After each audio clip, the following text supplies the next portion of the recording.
Welcome back to the Daily Drum on WHUR and Sirius XM Channel 141. This is the Insight segment. I'm Harold Fisher. Tonight, we're having a relationship conversation. We are asking the question, is social media ruining your relationship? From endless scrolling to public breakups and couples oversharing online, some say the pressure to post is pulling people apart. We're talking to two experts who say the likes, the comments, and even the DMs, the slide, might be doing more harm than good. Is love losing to the algorithm? My guests are relationship counselor Reverend James Marshall and Dr. Carol Ann Trotman, clinical sexologist and therapist. Thank you both for joining the conversation. Good to see you both. Good to be here. Thank you. So let me, Carol Ann, behave. We haven't even started yet. So let me give you some social media fast facts. This is from a recent Pew Research study. 4 in 10 social media users say they have discussed their love life on social media. Roughly half of social media users have used the platforms to check up on an ex-romantic partner. Gen Z and millennials are especially likely to view social media as having an important role in connecting and keeping up with their partner. And 1 in 4 Americans in a relationship say their partner's social media use has made them feel jealous or unsure about their relationship. So let me start with you, Carol Ann. From the arguments, the physical fights, to the big reveals of cheating, and yes, the more touching moments, proposals, weddings, romantic dinners, PDA. We're seeing the good, the bad, the ugly, and the why on earth are you sharing on social media? From your vantage point, is it all too much? If social media is like the center of your day-to-day, it can be. That is a big complaint from partners, like the distraction of social media, or just not realistic portrayals of what really goes on in relationships. Social media is really curated to show all of the highlights, all the good things that might be going on. And if you are taking that in and comparing that to your relationship, that can cause problems, right? So I think that there are good things to social media. People can keep up with what's going on and keep in contact with family and each other and what's going on in day-to-day lives. You can post your wins, but when you're using it to compare or to not actually do the work in your relationship, like your life is on social media and not happening in real life, that can cause issues. James, I often wonder sometimes when I see people posting, I don't know, intimate stuff or what have you. I mean, it's one thing where about a week or so ago, I posted my daughter's first apartment. She moved into her first apartment. And I do have, friends, I do have a following. And on my job, yes, I do. Just like now, I talk about her. Okay. And it was exactly what it was. It was a day to celebrate adulting, rite of passage for your child. Okay. But sometimes I see people posting, romantic or intimate partner stuff. And I'm just wondering, who are you talking to? And why? Why are you doing that? What's your opinion about that? Well, a lot of people has turned to social media for affirmation. They go to social media so they can get the likes, so they can get more people interested in their lives. And so somehow relationships go from being deep and authentic to being performative, because now I got to take a picture and I got to meet the facade and I got to look good and people need to know I'm in a relationship and that I have something great going on. But as Dr. Trotman pointed out, sometimes you can lose in that the depth of authenticity in your relationship. So now we're not spending time connecting like we should. We're not having deep conversations. We're not digging deep in our relationship. Now it's not about each other. It's about everyone else. How many people we can get to like us? How many people can log onto our stories? How many people can, purchase our podcast or whatever the case may be? We've turned our relationships and we made the relationship the business now, as opposed to making our business our relationship. And it just becomes really, really tough. And we lose out on the sacredcy or what is sacred in a relationship. And every relationship needs something sacred. But the time of things being sacred in our relationship are all gone now because the world has access to it. So we got to be careful. I mean, is it about us or is it about them? Yeah. And, Caroline, it really can set you up for criticism. I remember this was just last week. Abby Phillip from CNN, she posted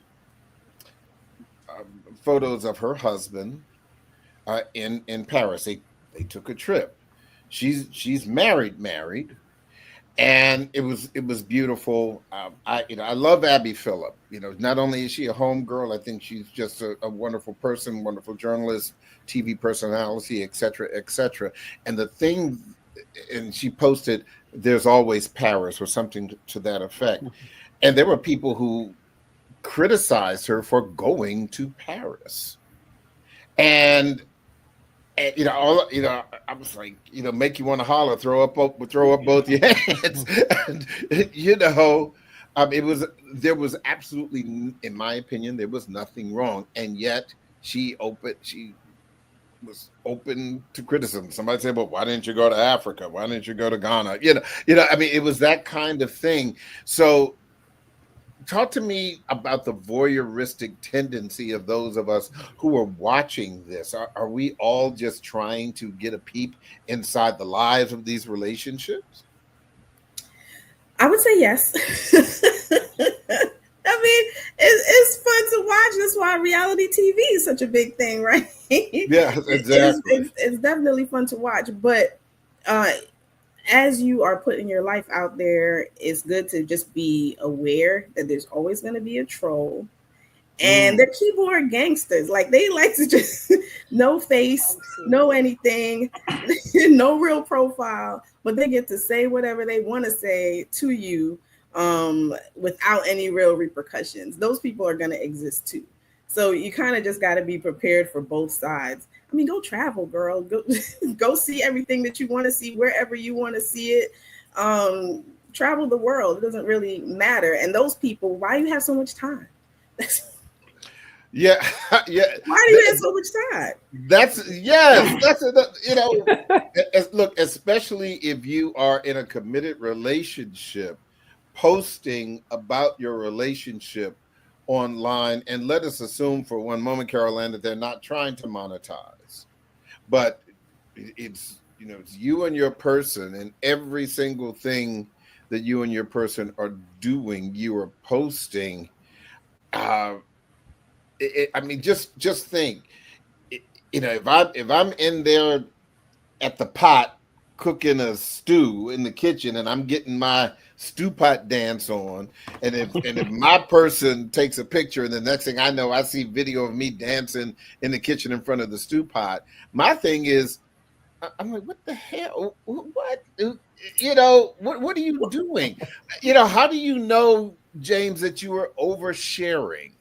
We have to be careful, because the second we start sharing, we have now opened ourselves up to public scrutiny, judgment, all those things. And so what may be precious to us or sensitive to us, now we have put in a space where it's free game for everyone. And so I think we know when we've crossed that line of oversharing, when our skin isn't thick enough to handle what can come on the other end of that keyboard. Whoa, there's a word. There's a word right there. Go ahead. I mean, if you're going to read something and it's going to keep you up all night long, or it's going to give you more to talk about, or now you got to respond, or now it's causing a conflict between you and your significant other because you've crossed the boundary, they didn't know you was going to share all this, or it has now hinder your relationship with friends or your family or whatever, you're probably oversharing. Or if now more people know things about you than the people that's supposed to be close to you, you're probably oversharing, because now everyone else knows you got the promotion. Everyone else knows you finished a degree. Everyone else knows you accomplished the milestone. The person you sleep in the bed with next to you, they had to find out on social media. Right. They didn't find out in the conversation. They didn't find out. And so we just have to be careful. Our lives are precious. And because it's precious, it should be handled with care, not just, free for all. Right. And if you're not careful, then the person who usually sleeps in the bed with you, you may end up on the couch. Oh, you'll know then. I you share too much. Stop posting my stuff every time. So, Carol Ann, do you believe that posting or not posting can impact trust or insecurities? I remember a person who will remain nameless, who has been on this program off and on for many, many years, a very, very high profile sister. And all of her posting was professional. And then next thing you know, bam, she's married. And all of these wonderful, beautiful wedding pictures come up. Aside from the fact that I figured my invitation was lost in the mail, and I'm not salty about that, but I was very happy. Just a little bit, just a little seasoned salty about it. But no, honestly, I was very, very happy. But when I spoke to her about it, she had a comment, and she said, date privately, marry publicly. Your thoughts about that, Carol Ann? I think when, especially in that phase of getting to know each other and really deepening the commitment, it's very important to not have too many outside factors influencing. And that doesn't mean that, that person shouldn't introduce to friends and family and all that, but all the people that have their opinions, because we already established that the keyboard gangsters are going to get in there. We want to keep that at bay until we are secure in whatever it is that we're doing. So as long as that's a conversation and everybody in the relationship, which the two of y'all, right, knows what they're doing and knows what's happening, then that conversation, that thought about not being posted until we're solidified and we know what's about to happen next is perfectly fine. Right now, if that hasn't been a conversation, I have seen that been, an issue where somebody's like, well, why are you hiding me? Why is our relationship secret? But one person might have that value, like, no, I don't want the scrutiny, period. I don't want people having anything to say to you, about us. That's going to cause drama, and we need to protect ourselves in this relationship as much as possible. Mm-hmm. So I guess, that makes a lot of sense, because, for example, if that person is invited to the family cookout and you take a picture of him or her, and maybe you should ask, honey, do you want a heart over your face, a smiley face, or do you want your face just blurred? Which or do you want me to just Photoshop you out of the picture? I mean, honestly, James, you do have to have those conversations. Yeah. Oh, yeah, absolutely. And, and one of the things I always say is that even if you're going to be on social media and you choose not to post your significant other, make sure that you're not operating like something you're not. If you're not single anymore, don't operate on social media like, hey, look at me, all the ladies, hey, y'all can come holler, or all the fellas, don't operate like that. And if you are single, then it may be helpful for you to look the part. So, I mean, we just got to be mindful that if you're not going to include your significant other through your social media, so it's clear that you're in a relationship for the sake of, trust and security and fidelity and all those things, you want to make sure that your behavior, your digital behavior looks like the status that you're in your life. Hold that point, because I've got some other stuff to ask both of you about. It is about to really get juicy. So hold on. The Daily Drum will continue on Sirius XM channel 141 in just a bit. Don't forget the original Quiet Storm with Raheem Devon is next on WHUR. We'll be back in just a few seconds. Welcome back to the Daily Drum on Sirius XM channel 141. I'm Harold Fisher. We continue our conversation about social media and how it's affecting our intimate relationships. My guests are Dr. Carol Ann Trotman, clinical sexologist and therapist, and relationship counselor, Reverend James Marshall. Okay, as I said, it's about to get juicy. It's one thing when we are talking about what we do and how it affects our relationships. But often, Carol Ann, and you've seen this, there are therapists and fake therapists and relationship coaches and relationship water boys and just everything else, where everybody's just giving so much advice, and this is your wheelhouse. This is what you do. Are you concerned about the information that is being put out there sometimes for people who may be in a relationship crisis, who have not decided to see a Dr. Carol Ann Trotman or Reverend James Marshall? Absolutely, because sometimes people are speaking for the algorithm, right? They're coaching for the algorithm. They're talking to what gets the most traction, right? But that doesn't necessarily mean that it's the best advice for your situation. Context is always important. And all the things that you're clicking on is creating your algorithm too. So you're going to see more of that thing, even if it really does not pertain to you. So I am concerned for people when they're only using social media to kind of give advice about their relationship versus actually seeking out professional assistance to understand what's going on with themselves and what might be happening in the relationship. And I see a lot of that stuff. And because I talk to the likes of people such as yourself and the likes of people like James, I mean, look, I could be a clinical psychologist because just from all the people you've interacted with. That's right. I mean, I got my degree in clinical psychology by osmosis. And it just cost me an hour a day on the Daily Drum. But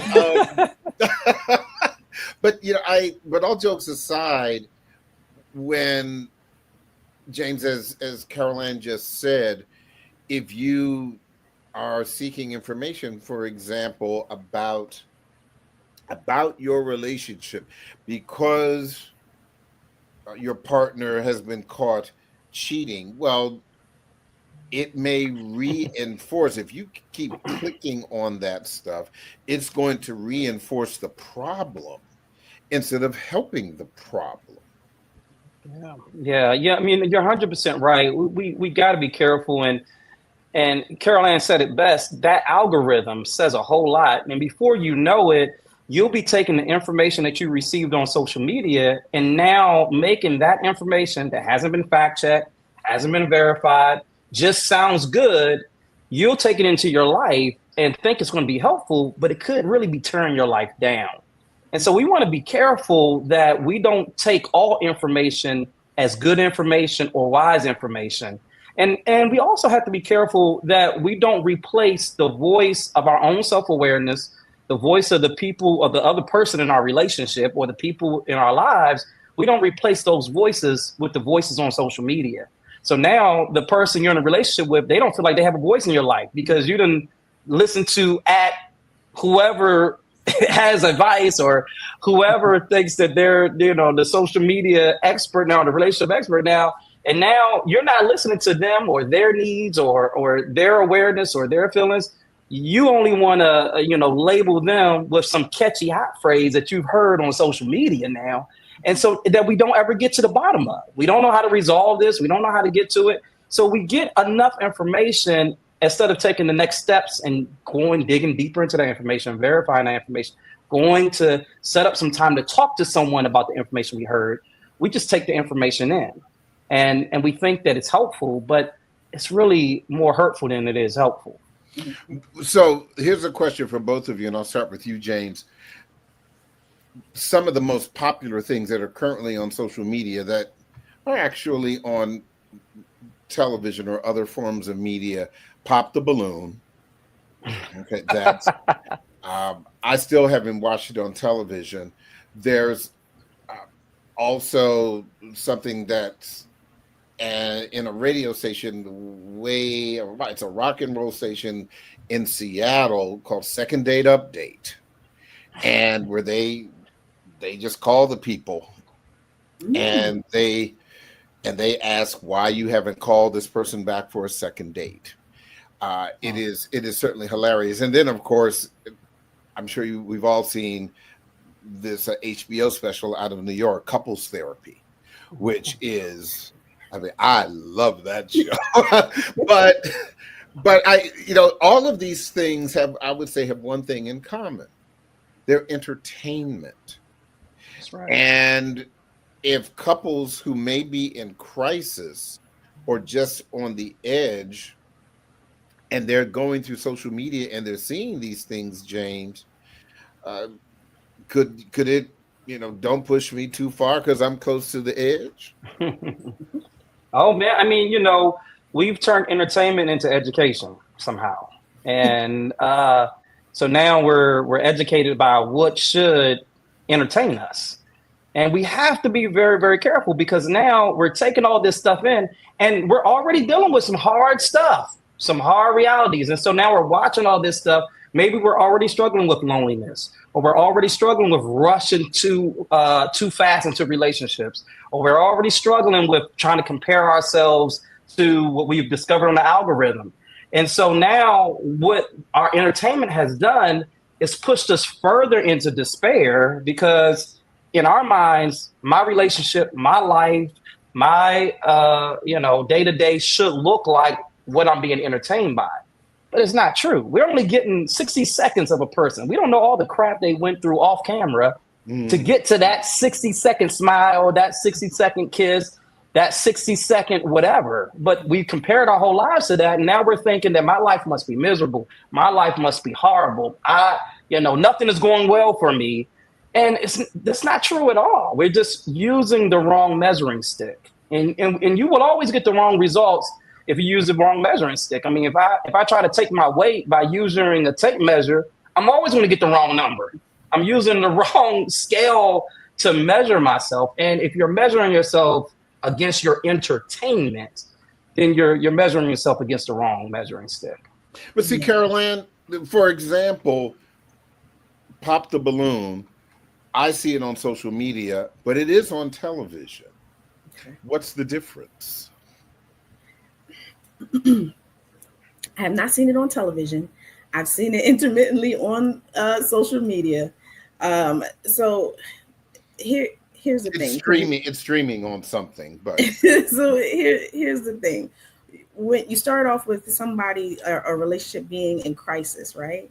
Mm-hmm. And so you, like Reverend Marshall said, you have to be very aware of what you're consuming, what you're listening to, what you're watching, who's talking to you at that point when you're in crisis, because you're very vulnerable at that point. So for the Pop the Balloon, if you are already feeling like you're going to have a hard time dating, or you're just not going to be attractive enough, male or female, right? And you're seeing all these balloon popping things because that is the entertainment of that show. Mm-hmm. how, like, everybody popped the balloon on that one, right? So that is the entertainment of that show. Not that nobody wants to pop the balloon. If they had every show like that, I don't think that people would think it was that entertaining, right? So you have to be mindful of all the things that you're consuming. Now, do people have unrealistic expectations of what the dating scene can be, should be, how to interact with another human being, what sorts of expectations you have of another human being? That is a real thing as well. And some people that people really disliked, like, rest in peace, Kevin Samuels, he was calling out some of the unrealistic things, right? Right? That might be showing up. So you just have to be mindful of all the things that you're consuming and what's really behind the things that you're watching. And no, it's not good if you're already in a down state to be watching other things that reinforce that. Like, because to your point, one of the things that I have seen, and these are comedic skits. We know they are skits where you may have, actors who are playing up the characteristics of jealousy. For example, and I happen to see one today, this morning, when I was doing my daily scrolling, looking for the latest news and information. Where the guy's cell phone is on the sofa next to the woman. The phone rings and she says, "Honey, your phone is ringing. Can you pick it up?" And then she looks in the camera. Dope. Well, I don't have your code. Well, the code is 111111, whatever. And then she's saying, "Oh my God, I have his phone. Should I go through his phone? Should I see who he's texting?" And on the surface, it may be funny, but what impact do you believe that even the funny has on your honey, James? Some things ain't too funny. It's close to, I think what happens is we got to keep in mind, not all reality TV is really real. There's scripting, there's prompting, there's a lot of things behind it. And so what begins to happen is a person who may already have questions in their relationship now sees something, again, that's entertainment, like you said, that may be someone playing a skit or playing a role. And now they use that to start questioning the integrity of their own relationship. And so now it's like, well, wait a minute, I wonder if I need to do this. I wonder if I need to do that. And so now we bring in these bad practices into our relationship. And if there is issue that we need to take care of, we probably don't want to take care of it the way we see it taken care of in some skit or on some reality show or whatever. We want to make sure that we're approaching it using practices that's going to help build trust. It's going to help build security, and not, that's going to begin to divide that. So we take some things that are funny, but never knowing, because we're not connecting like we should sometimes, that this person is already questioning some things. They're already wondering. They're already concerned. So now you have taken their concerns and you've added fuel to that fire of concern. And now what should have been an issue only on the screen has now become an issue in our house and in our relationship. And I think that is such an excellent point, because Carol Ann could post her birthday, and then I could say, "Oh, hey, today is Carol Ann's birthday. Let me send her a heart," and I will type, "Good to see you. I hope you have a wonderful, wonderful birthday." And then, if I'm dating someone and she says, "Oh, so why do you have two wonderfuls for her birthday?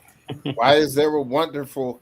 Why are you wishing her such a happy birthday while she's frolicking on the beach in the Bahamas? So why don't we just bake Carol Ann a cake and see how that..." I am not exaggerating. These are the kinds of things that we see on social media. How is that who we are, Carolyn? I think sometimes it does happen because as human beings, we have insecurities, When's right? your birthday? No. Let me write it down. It's in November. Okay. Yeah, happy birthday and happy Thanksgiving. Go ahead. With two smiley faces. Two smiley faces. Smiley cake. So, a heart, a birthday cake, and two wonderfuls. Right. So people have insecurities, and they have things that they've been told as well by family, by other people, as to how people should act in the relationship and what the standard is. But those are never things that are communicated as to what are your boundaries with friends of an opposite sex. What are your boundaries with friends, period, right?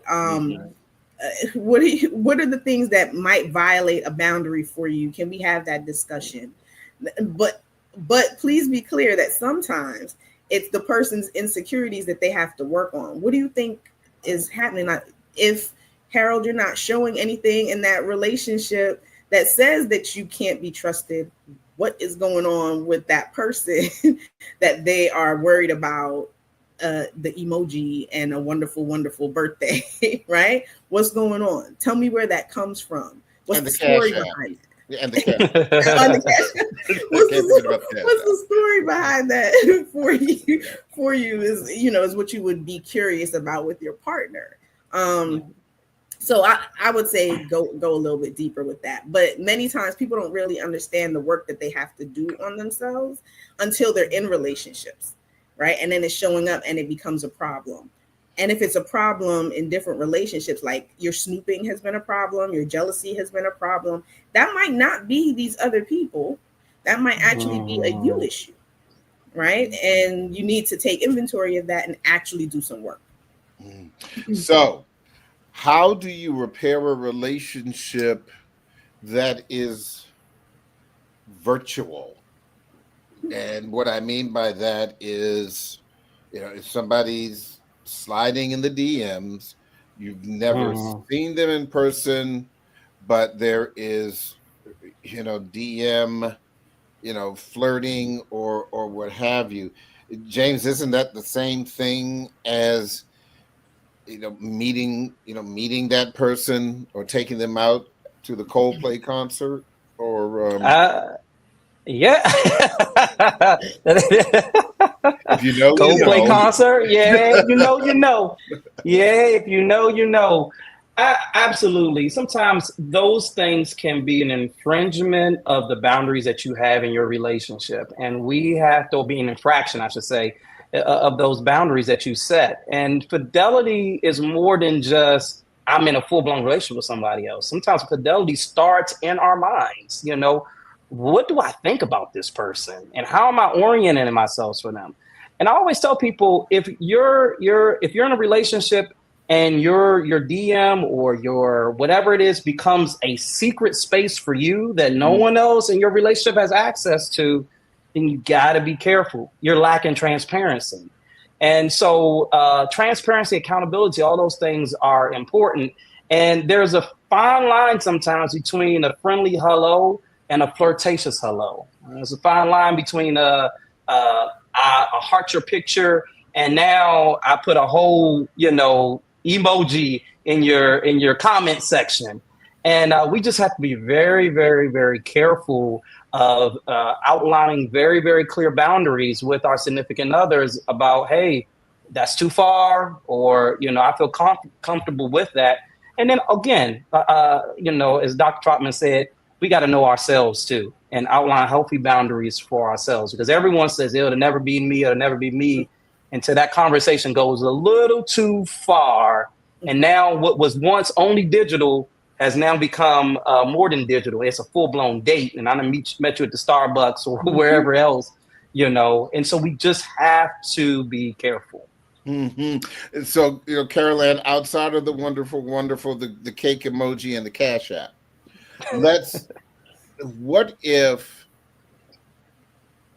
let us say that your partner is doing absolutely nothing and they go through your phone or your social media or what have you, and they find nothing that is objectionable or even remotely suspicious, you other than you sent a heart to Fifi. Well, oh, you forgot that's Fifi is my sister's nickname. Okay, oops. But should you then be concerned that this person, that you found out that the person went through your social media and they found nothing? Does that then raise red flags with you? It's like, well, all you had to do was ask me, but instead you figured out what my passcode was to my Facebook account or my IG or what have you. You're going through, and now you don't have a problem with me, but now I have a problem with you. Mm-hmm. Which is a real thing. So that is a conversation to actually address that, just straight to the point, address that. Because like I said, something is going on with that person that made that necessary.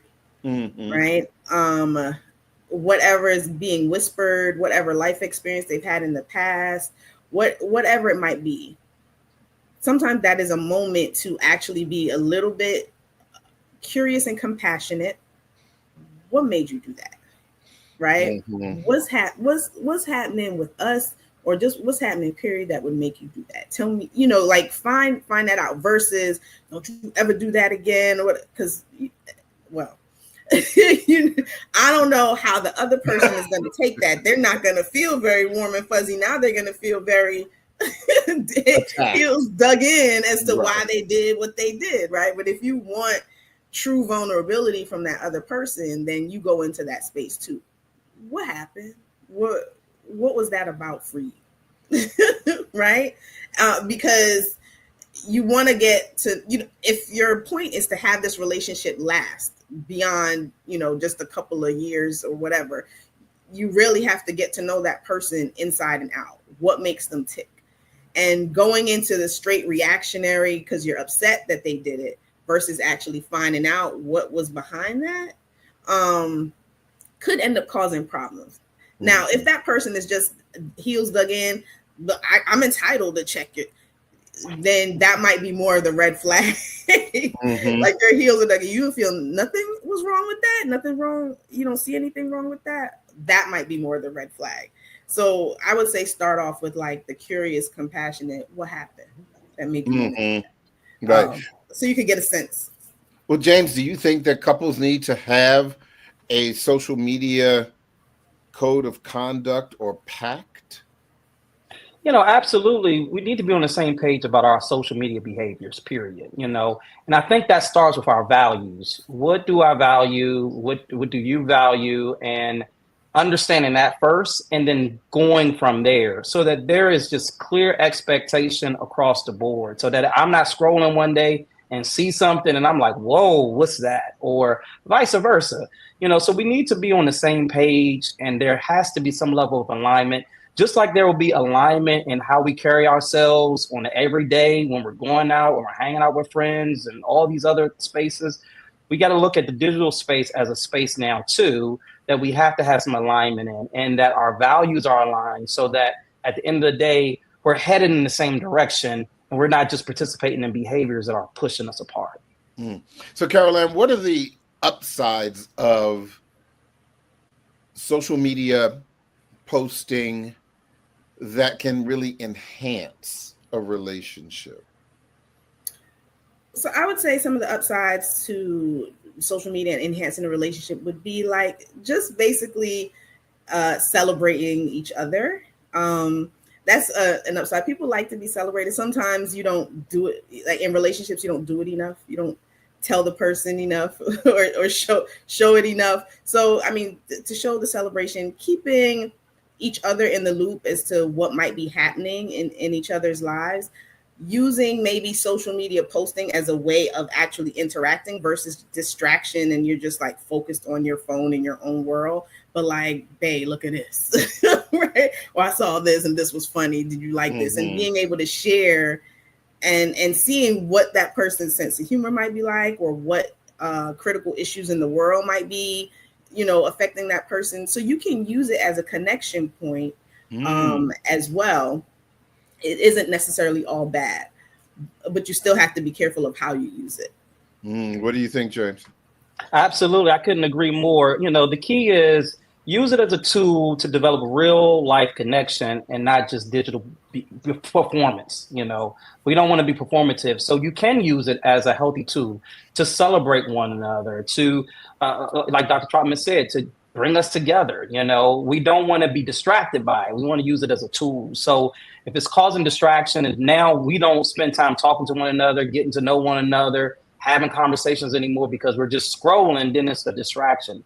But if we can use the tool, the entertainment, whatever it may be, as a springboard to deeper discussion, deeper connection, deeper intimacy, then it can be great. We all know it's become a great business tool. It's become great for marketing. It's become great for, sharing general information.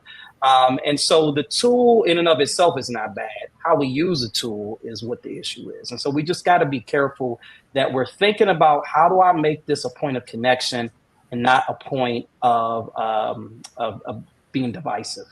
Yeah, but through the experience of my clinical psychologist degree, I would also say that it's one thing for you to, for example, send her virtual flowers online and have everybody see it. But I guarantee you she would feel a whole lot better if you took your butt down to the flower shop and bought some real flowers brought them to her. Okay. Both are true. Yeah, absolutely. Yeah. Absolutely. Look, Reverend James Marshall, Dr. Carol Ann Trotman, thank you both, so much for sharing your insight and your virtual social media thoughts about this. Stay in love, really or virtually, as best you can. And Carolyn, I will write your birthday down. So yeah, two cakes. That one. Cakes and two wonderful, and the Cash App, always important. Thank you all so much. I really appreciate your time. Thank you. That is the Daily Drum for this Friday, July 18th. For News Director Renee Nash, I'm Harold Fisher. Good night, everyone, and have a wonderful weekend.